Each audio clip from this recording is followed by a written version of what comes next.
నిన్నటి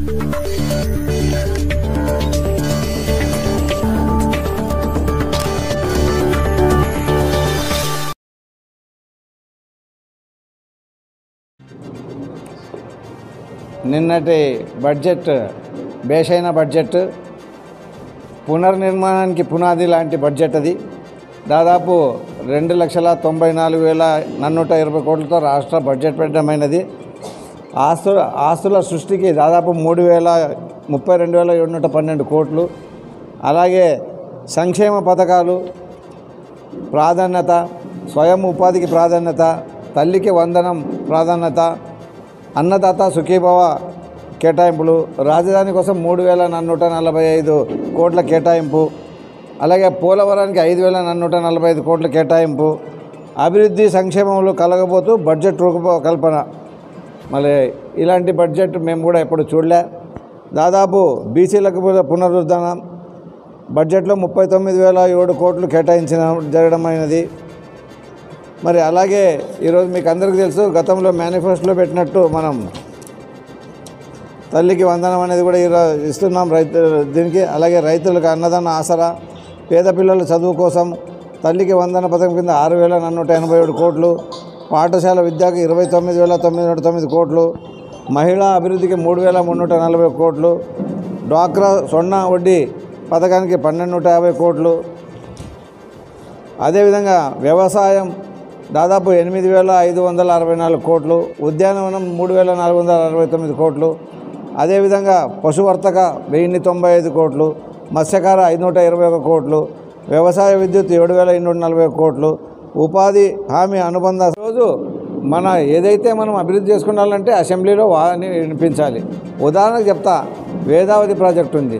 ఎన్నిసార్లు ఈ వేదావతి ప్రాజెక్టు ద్వారా మాట్లాడితే అంత త్వరగతిలో మనం వేదావతి ప్రాజెక్టు చేసుకోగలం. దాదాపు దీని నుంచి 80,000 ఎకరాలకు అధికారికంగా నీళ్ళు ఇస్తున్నారు. అదేవిధంగా ఇంకా నగరడోన రిజర్వ్ అయితేనేమి, పందికొండ రిజర్వాయర్ నుంచి రైట్ బ్యాంక్ కెనాల్కి ఇంకా 26,000 ఎకరాలు నీళ్ళు ఇవ్వాలి.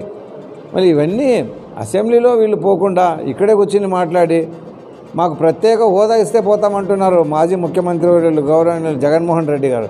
ఎక్కడి నుంచి వస్తుంది మీకు ప్రత్యేక హోదా? మీకు ప్రతిపక్ష హోదా? మీరు కనీసం ప్రతిపక్ష హోదాకి ఎంతమంది గెలిచిండాలనేది కూడా తెలియక మాట్లాడితే మేమేం చేసేది? 11 మందికి మీకు ఎక్కడి నుంచి వస్తుంది ప్రతిపక్ష హోదా? మీరు పోవాలి, 11 మంది ఉంటే పోవాలి, ఎంతమంది ఉంటే పోవాలి. అసెంబ్లీకి పోయి మీ విపక్ష వాణి వినిపించాలి. అప్పుడే కానీ ప్రజలు మిమ్మల్ని గెలిపించినప్పుడు సార్థకం. కానీ మీరు అసెంబ్లీకి పోకుండా ఇంట్లో కూర్చుంటే కాదని తెలియజేస్తూ మరి అవకాశం ఇచ్చిన మీకు అందరికీ నమస్కరిస్తూ సెలవు తీసుకుంటాం. జై హింద్. మేము కృతజ్ఞతలు తెలియజేసుకుంటున్నాం. అదేవిధంగా ఇక్కడ ఒక బాధాకరమైన విచారం ఏమంటే, ప్రజల ఓట్లతో గెలిచి అసెంబ్లీ బడ్జెట్ ఉన్నప్పుడు కూడా అసెంబ్లీకి పోయినటువంటి ఎమ్మెల్యేలని గెలిపించి ఏం ప్రయోజనమని మీ ద్వారా ప్రజలను అడుగుతున్నాను. ఈరోజు ప్రజల సమస్య అక్కడ తెలవాలి, వాణి వినిపించాలంటే అసెంబ్లీకి వెళ్ళాలి వీళ్ళు. మరి అటువంటిది అసెంబ్లీకి వెళ్ళకుండా ఇంట్లో కూర్చొని ఏం చేస్తున్నారు?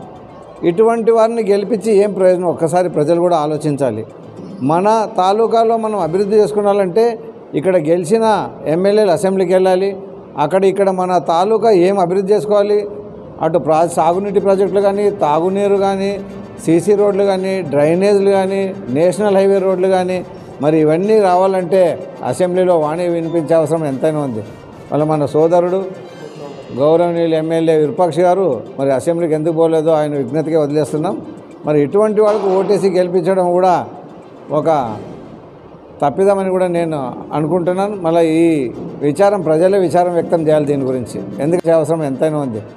మన సోదరుడు గౌరవనీయులు ఎమ్మెల్యే విరూపాక్ష గారు మరి అసెంబ్లీకి ఎందుకు పోలేదో ఆయన విజ్ఞతగా వదిలేస్తున్నాం. మరి ఇటువంటి వాళ్ళకు ఓటేసి గెలిపించడం కూడా ఒక తప్పిదమని కూడా నేను అనుకుంటున్నాను. మళ్ళీ ఈ ప్రజలే విచారం వ్యక్తం చేయాలి దీని గురించి, ఎందుకు